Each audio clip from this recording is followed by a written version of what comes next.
Hello, everyone, and thank you for joining me once again for another episode of How Do You Do? With me, your host and artist, Roger Isaiah.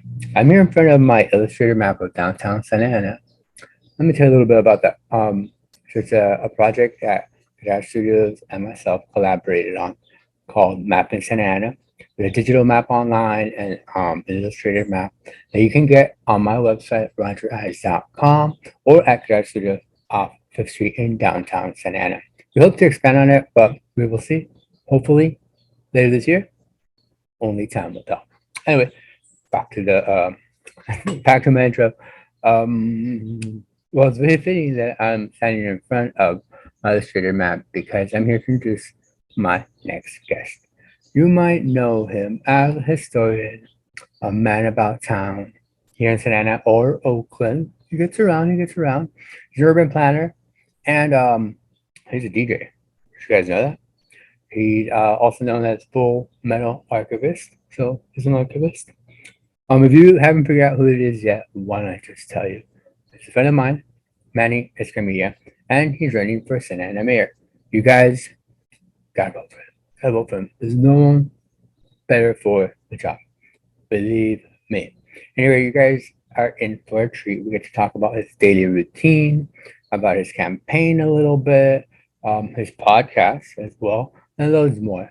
So before we get started, why don't I have you remind you guys to support the podcast on Instagram under How Do You Do Podcast _ Roger Izar, where you can find me on all major platforms, also under the same handle, Roger Izar. Anyway, you guys, let's start the show, and don't forget to vote for Manny for Pete's sake. Do it, or else. Just kidding. On with the show. Actually, let's say it. Oh, I was gonna say if I could change my hat. Oh, you go ahead, do that. I like the banter anyway. We'll be yeah. Go ahead, do that. I'll take a minute.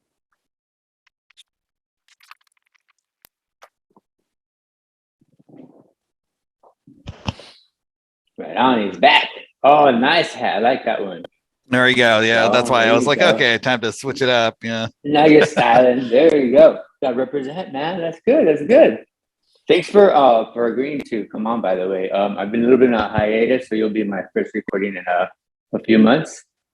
So and a real good one too. I hadn't been you know how the algorithms are off, so I hadn't totally been up on what you were up to, but I see that you got a campaign going. It just kind of works perfect. I'm like, sweet, right on, man.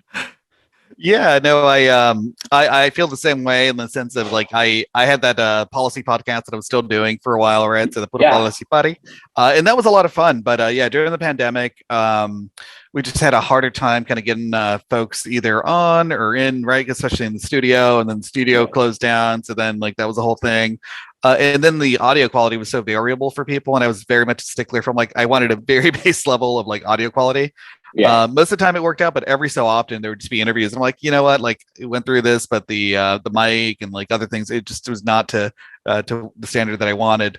But yeah, so that project will hopefully come back in the near future because that was really fun to do, discuss public policy. And obviously running for an office, you know, I'm very interested in public policy. So running for city council in District 6. So it's the new Eastern Ward. So basically everything east of Main Street minus East Side with the addition of Memorial Park. Yeah. Got you. Right on. All right. That's a great area right there, man. You know, I'm glad you brought up the podcast because I'm a fan of Pura Party. I could just call it Pura Party because Pura Party. No, but that's yeah, but that's taken up by so Pura Party isn't taken up by like one I don't know, I want to say they're out of New Jersey or something, and then Policy Party or something is taken out by like some other person. So like I had to add the third triple thing.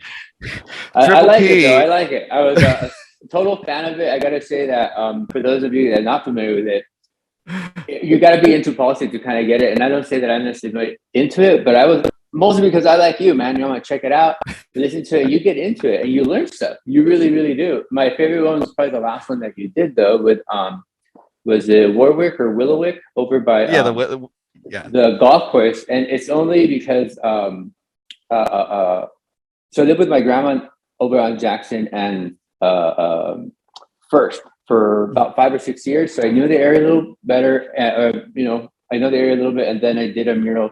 I just finished one with some of the guys on Jackson and Fifth Street. So anytime I hear anything, well, I mean, to be quite honest with you, I like reading, listening, watching stuff that has to do with Santa Ana because, I can relate to it. And so, so that's why I really like that podcast. And I'm glad that it's just, you just put a pin on it and it will be coming back because I'm a fan. Oh, thank you. Yeah, no, yeah, definitely. I have folks that are kind of lined up for interviews, but I was basically trying to figure out exactly where to do the interviews from.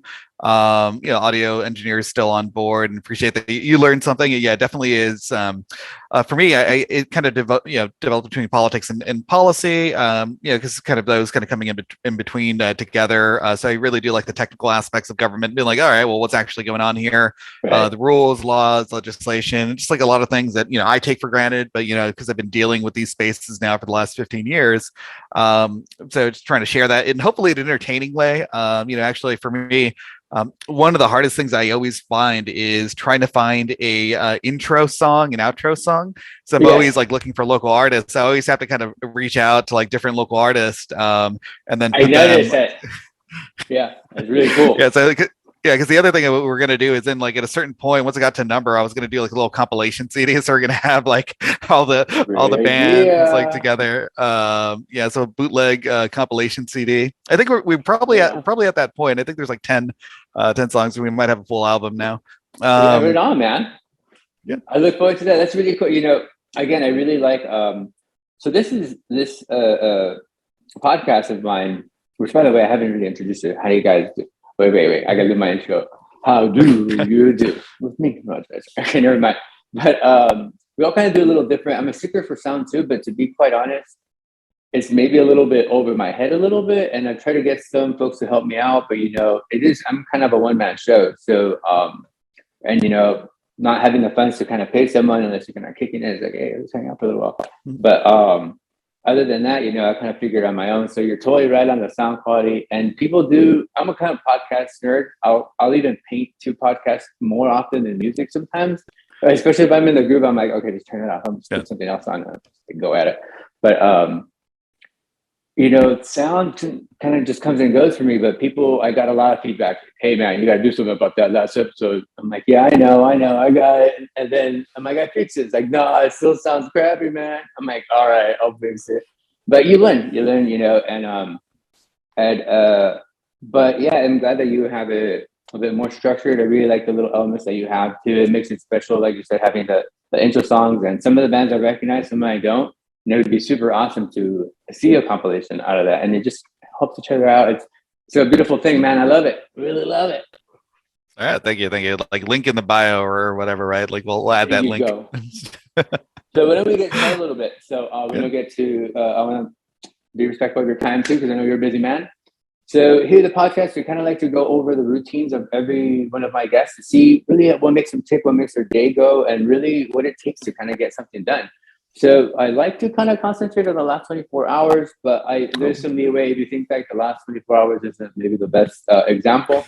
What's a typical day for you? Kind of like and I mean, let's get into details. Like what time do you wake up? Like, do you have a cup of water next to your nightstand, or you're like, no, bottled water? Like any little things like that. Oh, okay. It's just fun like that. So really relaxed. Nothing too heavy here. Yeah, no. So for me, I am totally a night owl, right? So like if we're talking about a 24-hour period, I guess the thing we start with is the fact that I tend to sleep very late, right? So I tend to go to bed either, at the earliest I'll go to bed is usually like 12:30. Oftentimes I'll be up to about 2:30. Like it's just like my natural circadian rhythm has always been delayed. I joke with people, I'm like, yeah, I have delayed sleep syndrome, but it like literally is a thing. Like because I don't have insomnia. I will sleep a solid like 8 hours, 9 hours, no problem. But I do not get sleepy until much later on at night. But I'm also very tired in the morning. I've never been a morning person. would, for the life of me, whenever I could, like in high school, I'd like try to not have a morning class, or for college, avoid morning courses. Wow. Okay. Yeah. For work, I would always try to be like, hey, can I get the night shift? Like, everything I've ever done, I've always been like, hey, like, can I start a little later, but I'll stay a little late, Yeah. So that still kind of stayed with me, and that has been like a general thing. So my day, um, doesn't end until like 2 o'clock in the morning, but like I'm basically waking up at like 9, 10 o'clock, and then being like, okay, Sweet. time to time to get started. So that's what this morning was. I think it was like a 9 a.m. Wake up. Basically for me, what I end up just doing is like I think like everyone else does, right? And then just go to the bathroom, like, all right, cool, up, check the phone, see if there's any like major notifications. Typically end up going through what the cycle is, text messages first to see if there's anything crazy there. If there's any messages on Instagram, then going in, checking my personal email account, seeing if there's anything that needs to be looked at. If there are any phone calls by that point, then I'll like try to get like back to the phone calls. And usually at that point, it's also like just getting like morning coffee. So I do need coffee. The question, any breakfast or just coffee? Oh, just coffee. Like actually, I tend to skip breakfast a lot. So like even right now, like let's see, this is 12:16. I haven't had anything to eat yet. Yeah, and I'm fine though. Like I usually like I'm a 2 meal kind of person. Like so I'll just have like 2 big meals most of the time. I'm big on that. Yeah, and I'm just like, I don't know, breakfast. Like I never really liked breakfast like food, so I was like, yeah, it's cool. I'll just have like a lunch. But the big question in the morning usually becomes like, okay, am I going to go out to like walk to go get a coffee, or am I going to go and make myself a coffee? It was easier when I was living with my family, because then the answer was always, oh, my dad would like get up super early, and he always has like a pot of coffee on. So I'm like, all right, cool. Like that answer like that. Yeah, that answers that. And he's always like, hey, do you want something? I was like, hey, yeah, sure. Yeah, he's like retired now, so he just like sits it up. It's nice. It's definitely a different routine than before, when it was like, oh, I kind of like, you would hear him at like 5 o'clock in the morning, like, and then like go off to work. Now it's very much like I hear him at 5 o'clock in the morning, but he's just like sitting there and like, oh, go like fishing, and then he's back by the time I get up. That's rad. Yeah. So so now that's like my eternal like debate, like as far as every day I'm like, okay, do I go and buy a coffee for $5, or do I when just you do though, let's not skip over that though. When you do go get some coffee, what's your spot? Like where's your spot at? Oh, so like so for me, I'm living in French Park now, right? So I'm just like I end up going either to Hidden House Coffee, which is like cool, and then do a little walk, or I'll end up at Coffee Muse. So those are pretty much the 2 places I'll end up going to. Yeah, because they're closest to you. Come on, man. Because in the podcast, I won't ask where you are in French Park, but we can talk about that later. Because I was on French Park.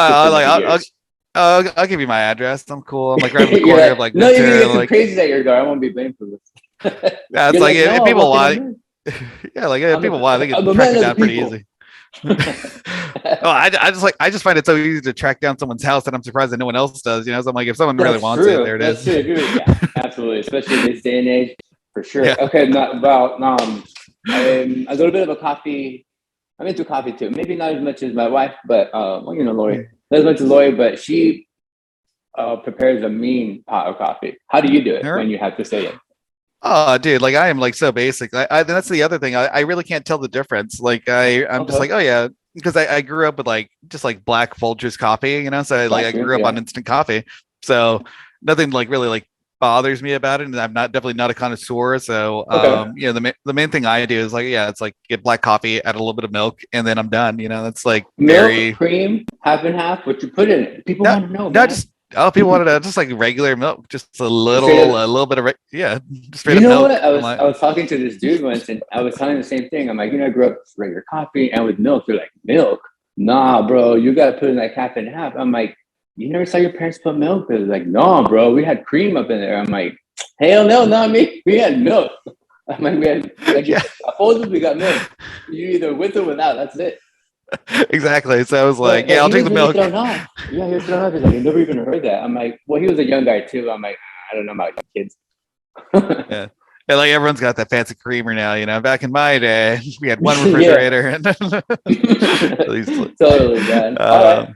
So now we got you down with coffee. So you're doing some of that, and then so what goes on after that? Kind of depends, or Yeah, it'll depend, but like honestly, so okay, at that point, if I'm already hungry by that point, I'm like, okay, maybe I'll go eat. So again, so it's a question as to whether or not I get the coffee, like go out and make it, or just like have the instant at home. Because literally, I just like boil the kettle, and then just have like instant coffee, and then like add milk, right? And I'm just like, all right, cool. Yeah, I used to have my little coffee machine, but I need to like still set it up. So right now, I'm just using the instant Okay. pot. So, I think I'm losing some street cred with the coffee press. It's all good, dude. It's all good. Yeah. I think you're going to be having plenty of little coffee talks and stuff like that. By the way, you're a shoo-in, man. Anything. I'm a huge fan of yours. More than anything, we have some similar interest, but you really kind of took it there. They're just interest in me. You live by it.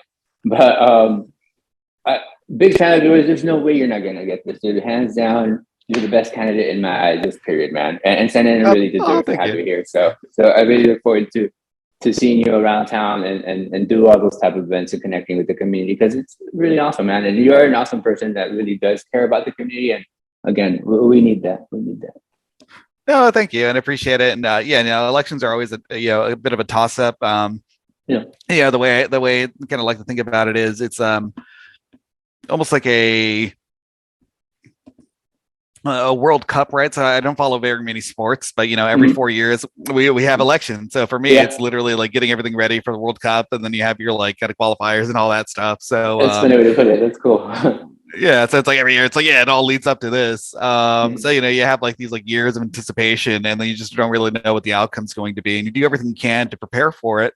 But it is essentially kind of a full-time job just doing it, right? And with local politics, the thing that's always challenging is that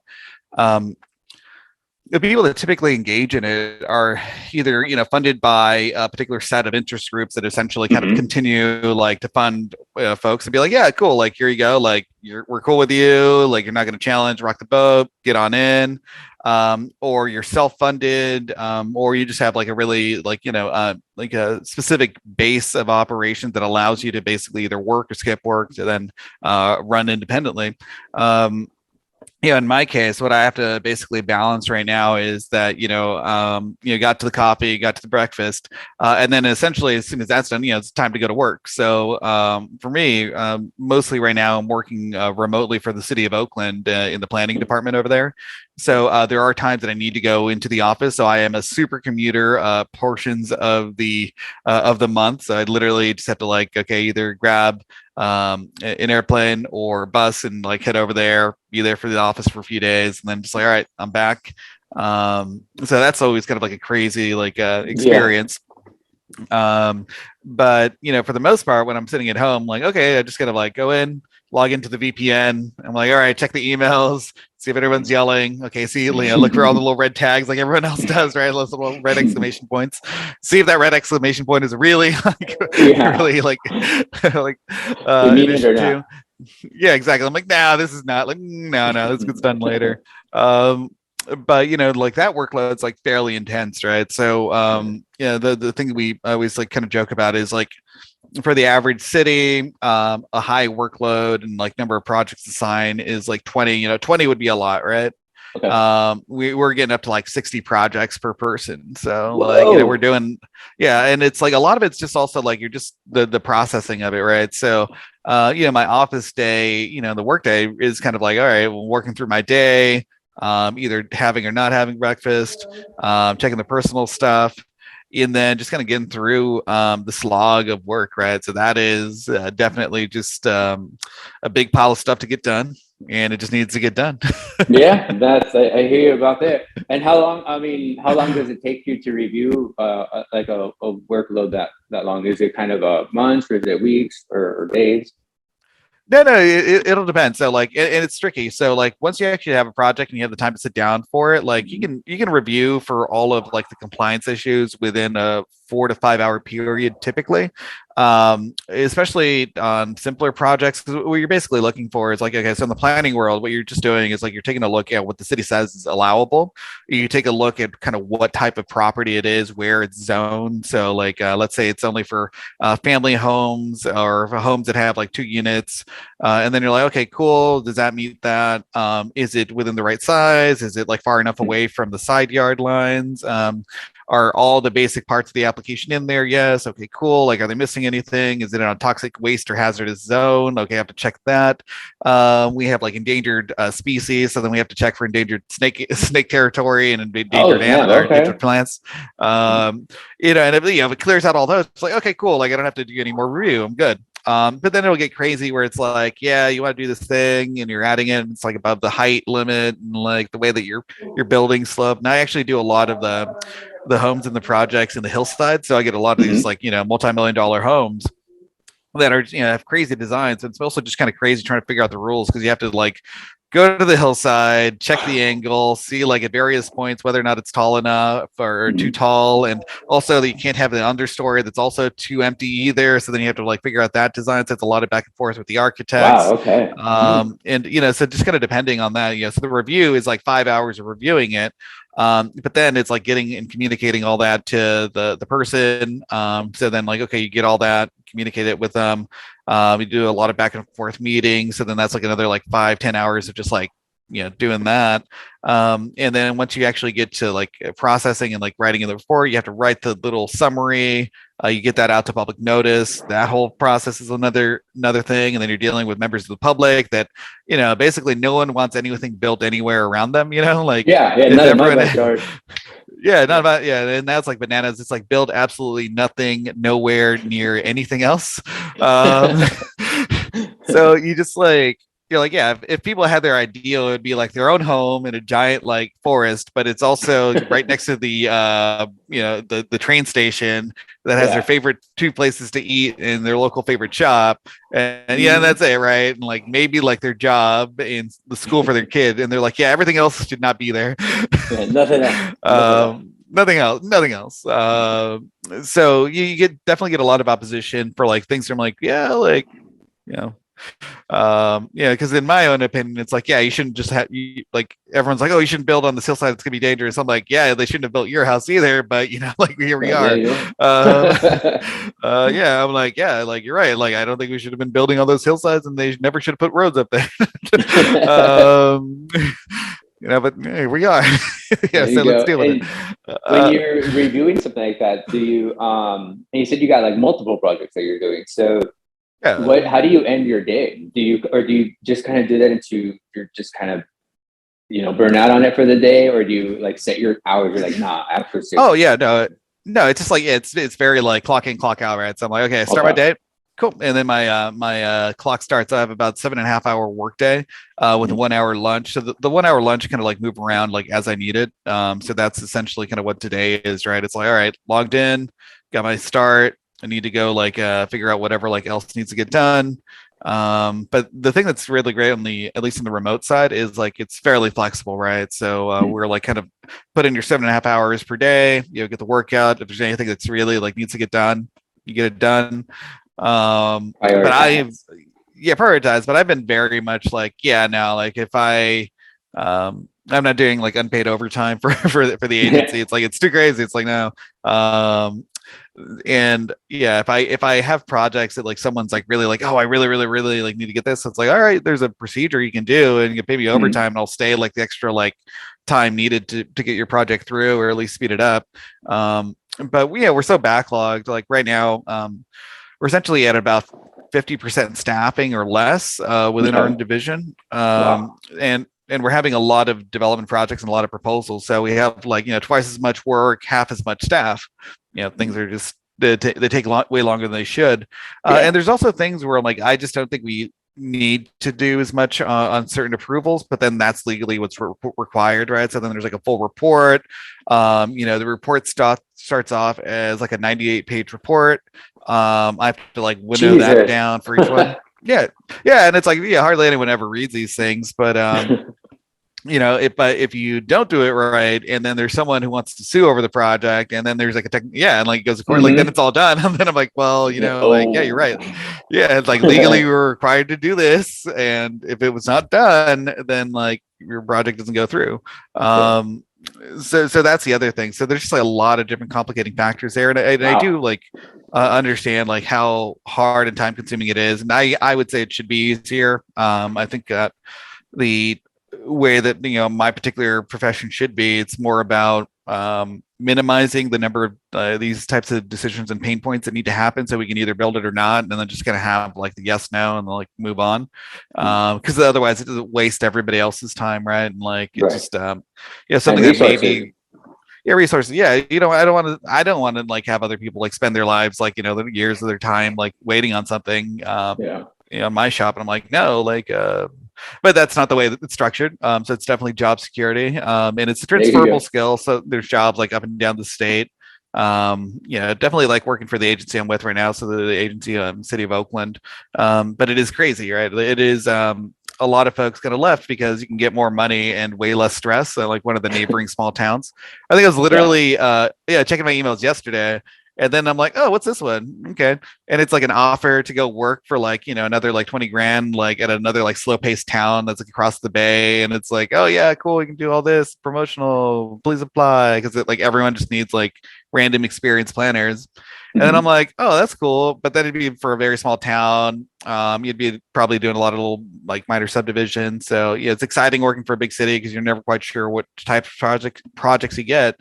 But it's also like, you see this with a lot of fields, right? Where it's like the more exciting it is, the less they pay you because they're like, all right, they're counting on that excitement to bring you in and keep you. They don't have to entice you with the pay grade as the job itself.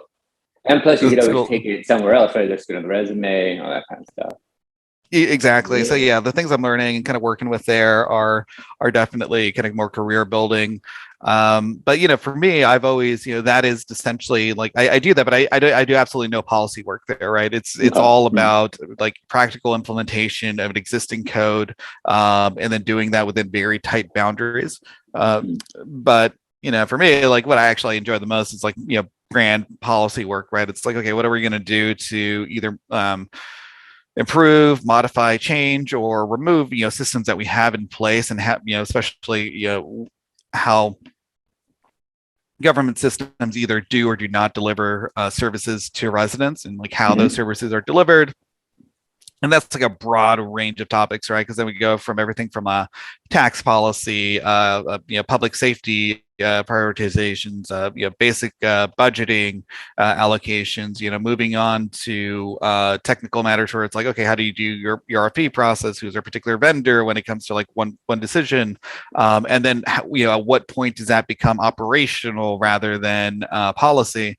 So there are things where it's like, okay, cool. And it's a blurred line. Like what's funny with working with governments, like sometimes people will say like if you're on the policy side, are like, oh, that's operations, you can't talk about that or can't do anything about that. And then when you're on the operations side, you're like, oh, that's policy, I can't do anything about that. I just saw that. That's what I come. Yeah, exactly. And I'm like fine, if you're saying that, I'm just going to assume it's policy and I'm going to just take it on, like, no. Yeah. It's like, okay, like you're saying that this particular thing is operations. Okay, well, I'm going to have a policy about general operations. So then that can apply to what you're having to implement. Yeah, but it's being comfortable in kind of this grace. Yeah. Or finding just like, it's not even something the solution, just like a way forward so that things don't fall apart completely. That's just trying to keep it going, man. Just trying to keep it going. Yeah, because when you're dealing with that, you're dealing with things that last like multiple lifetimes, right? So now the city itself isn't that old, but it's 100 generations, 150-year-old agency, or 53-year-old agency now.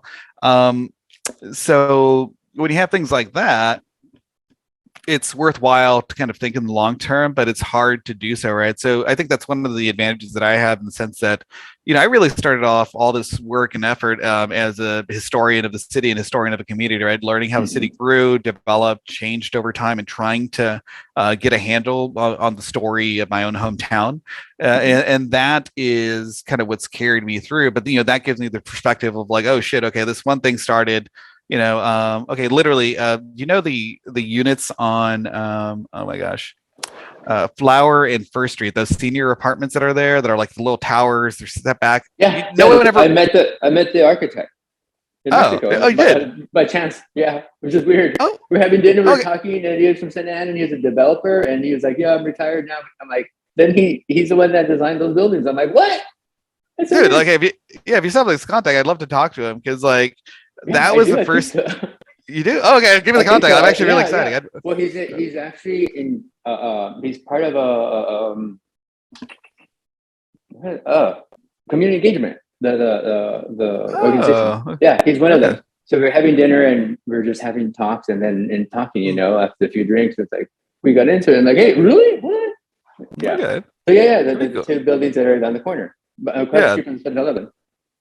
Yeah, so like those things have a couple of cool things going on, but like for me, for my purposes, it was the first one to use this thing that was called like the specific development procedure in the city. Okay.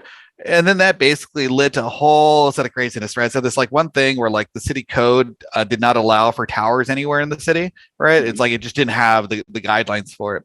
So they created this process in like the 70s that was basically like, oh, okay, like you propose something and then we review it.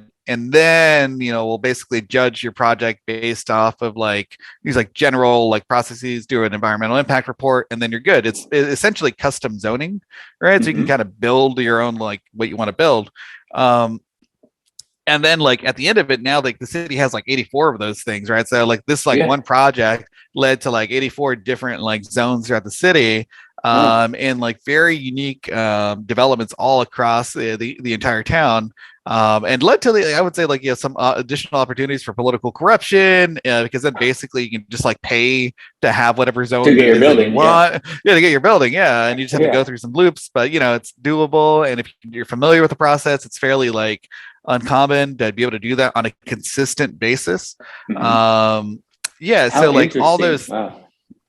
Yeah, and because basically what you would do is like it would like the good examples. You basically take like industrial property that you can get like pretty cheap, big land, and be like, well, I'm turning it into an SD, and then you're like, oh, I'm going to plop a bunch of residences. It's going to be like density, and we're going to do it this way, and this is our parking ratio, and like so all these rules you kind of get to make up as you go, and they're all within reasonable limits, right? It's not like anything's gone too crazy with it, but it does. That was a consequence of like one decision back in the 1970s that then like totally changed the built environment of the city over the next like 55 years.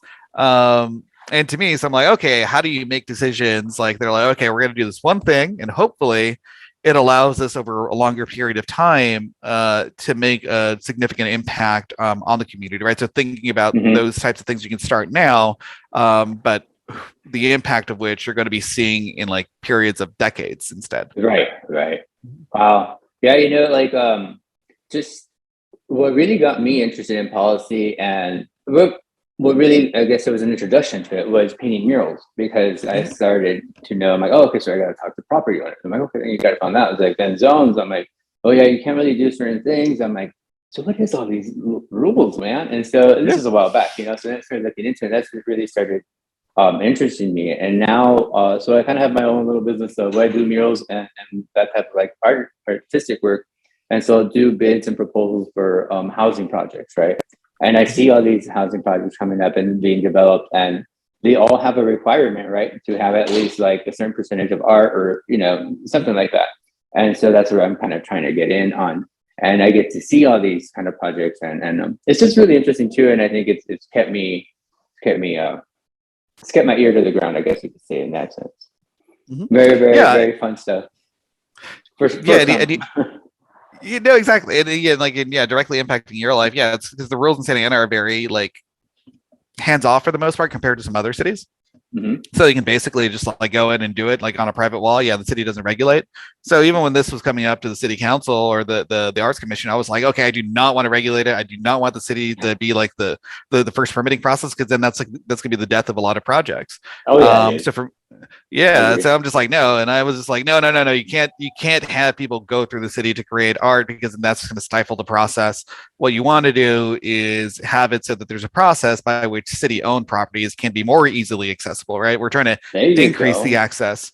That's kind of the angle that I was taking. Mm-hmm. And because like in the city of Anaheim, I had like an arts commissioner over there, and we're talking, and they're trying to figure out why no one is painting murals and stuff. It's like, oh, because you have to go through something called a conditional use permit.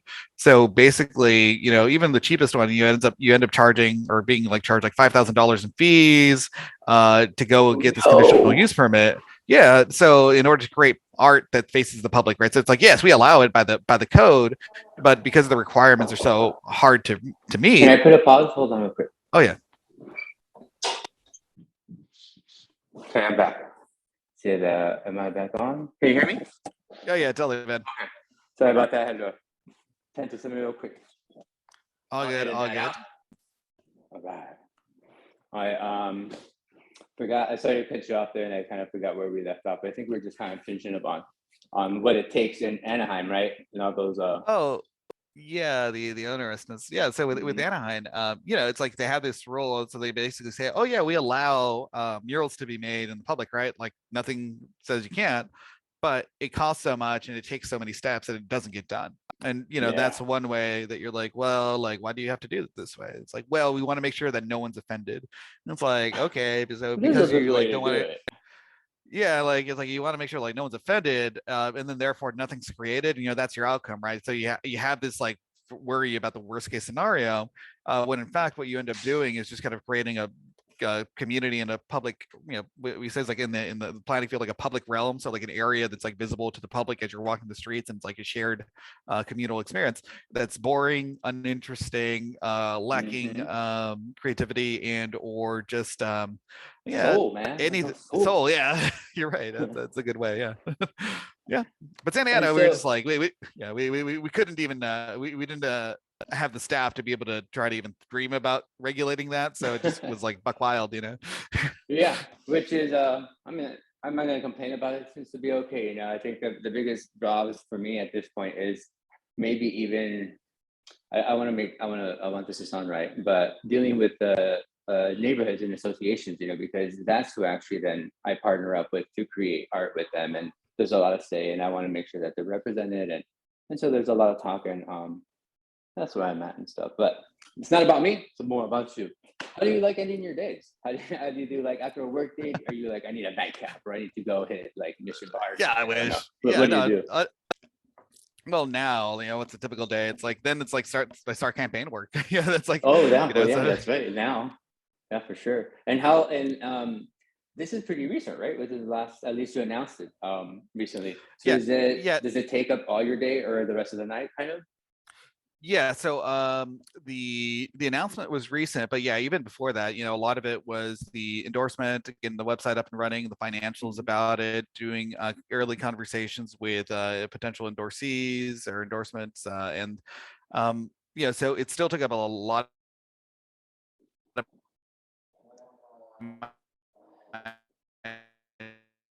time right before I fall asleep, where I'm just like watching.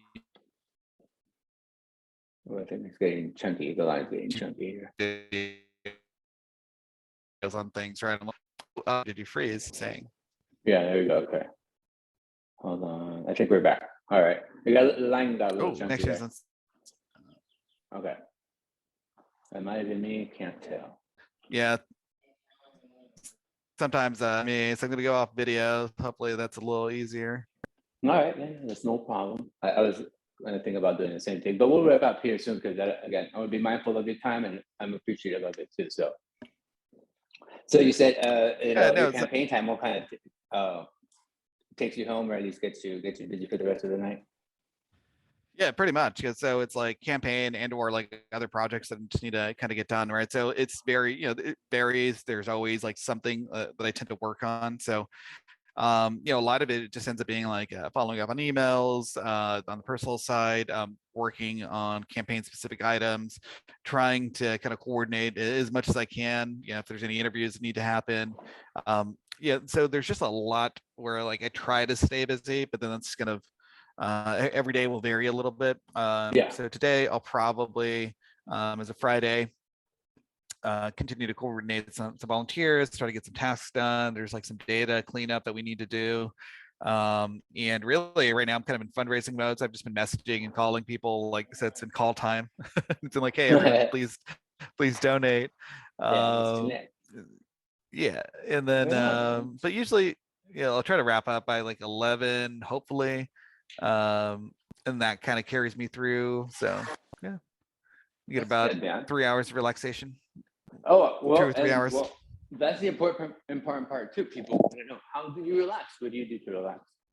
Like at the end of the day, like that. read? You No. know, some people read. Yeah, no, like I usually like, so if I can, I'd rather just play video games towards the end of the day. But then What are also you just playing like on? What are you playing on? You gotta let us know. What are you playing on these days? I'm a PC gamer and I play a lot of Paradox games. So it's basically Okay. like it has like Crusader Kings 3, but like my one of my save files keeps crashing, so I'm kind of like, fuck, gotta restart it. Boo. I know I get to a certain date and I'm like, damn it, I don't know what's causing the crash, but I know that I'm like, damn it, I got so far. I was really happy with that run.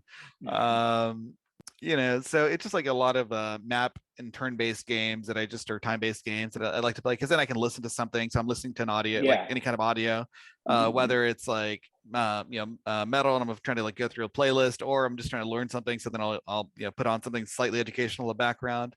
And then just just do that for a few hours. But mostly I think now it's been like, okay, get to bed, and then I'm just gonna look at my YouTube account, see what scrolls in, and then take it from there. Right on, man. That's a good way. I mean, we all need a way to disconnect for sure, and I think I can only imagine really the amount of workload that you have, and then to again start campaigning. I mean, I'm a little bit of a workaholic, and I have a hard time just turning off. So if I was in your shoes, I think I would just wore myself down to the nothing. I don't know.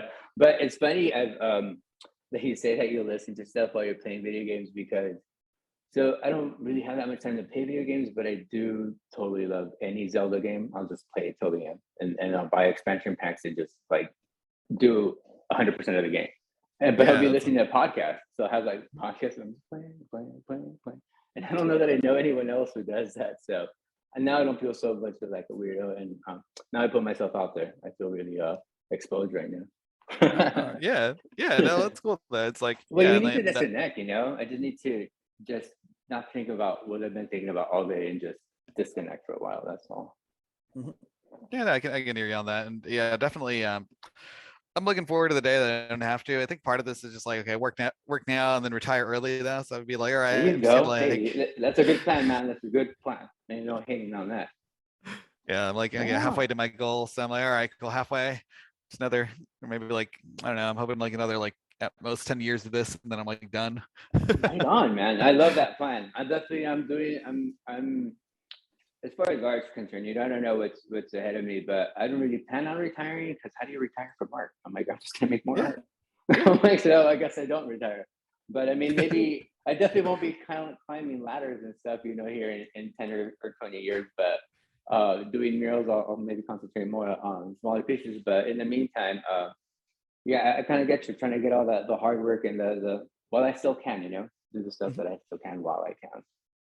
Yeah, exactly. And part of it just is I enjoy what I do, but it's more the independence to be able to decide what I want to do on a day-to-day basis without having to worry about income, right? That's really the main thing. Yes, that's the point. Yeah, that's good. And I mean, to have that is I totally get you. I think for me is for sure to have the money to be able to do whatever I like, but really I'd like to put myself in a position where I can just have total creative freedom and do whatever the fuck I want. Then I think that's what I made it. Manny, though, I don't want to shut you off though, but I do like to kind of end a little bit whenever I can. Can you tell us something that you kind of learn about your days, or something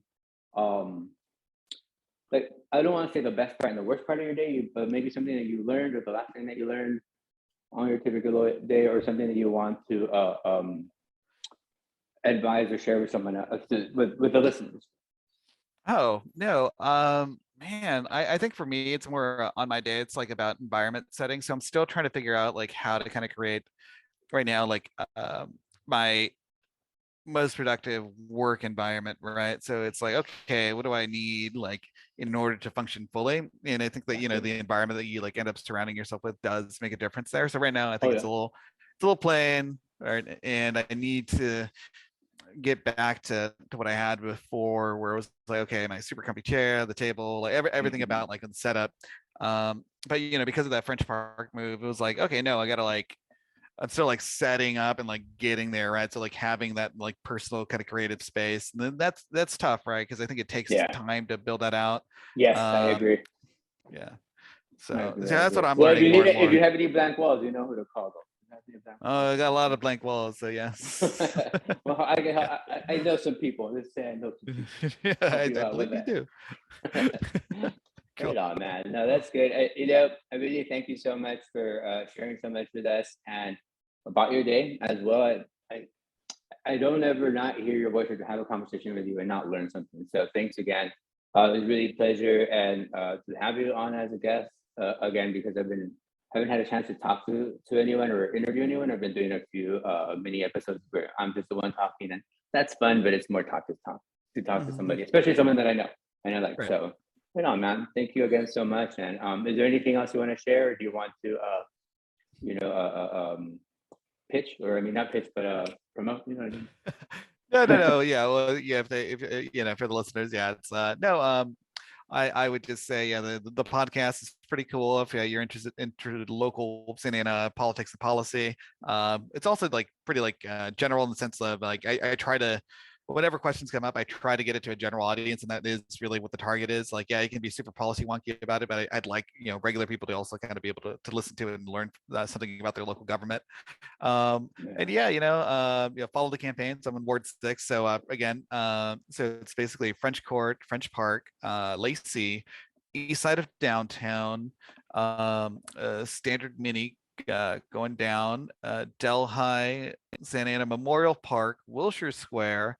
Let's see, and I think that's it. So those communities, if you know anyone there, like that's where I'm running. It's like that whole area down there. I do a group in Delhi, and I grew up and I lived on French Park for so long that kind of that was my world. But I think you just missed me because I'm over on Sandpoint now. Sandpoint, yep, that's a different district, and I guess Madison Park as well. But yeah, so I'll hit you up for all your connections down there. Be like, hey, can you introduce me to your family members? Yeah, absolutely, man. We know people down there. We go. All right, I'm all for it again. Manny, Escamilla, votes. Look, and on the 12th, something's coming up on the 12th, right? That's the. Oh yeah, so we're having an event. So yeah, if this is up before, then we're having the campaign kickoff. It's gonna be at La Santa. Yeah, it's 7:00. So far 4 bands have been booked, and they're gonna be ready to go. So it'll just be some bands down in La Santa, and then just kind of us politicos mixing. So we'll just see exactly what goes on for it. But it's like more of the volunteer kind of campaign kickoff, and just taking it from there. Right on, man. Looking forward to it then. Manny, best of luck with everything. I'll be sure to be rooting for you and be around too as well. So we'll be in contact. And all right, you guys, thank you so much. Cool. Thank you, Roger. Right on, man. Have a good one. And by the way, just so you know, before you ask, it should be dropping in 2 weeks, 3 weeks at the very latest, but probably 2. Okay, yeah, that makes sense. I was like, I don't know if it'll be up by the event. Yeah, that's what I'm like. Oh, it might be, but probably not. Since I get on my own one-man show, I can edit fast, but then it's not going to come out as good. So I'm going to take my time with it. Okay. Right on, man. Have a great weekend and take care. Happy 4th of July. All righty, man. You too. Hey, bye. Well, and there you have it, folks. So I hope you really liked today's episode. That was a real nice treat. Again, Mr. Manny is running out for candidacy here. He's trying to be our mayor. So Santa Ana, go vote. Get him in there. Who else but him would do a better job than him? No one. It's about time we get him in there. Anyway, you guys, be good to yourselves. Always do good work, and I'll see you guys next time. Peace.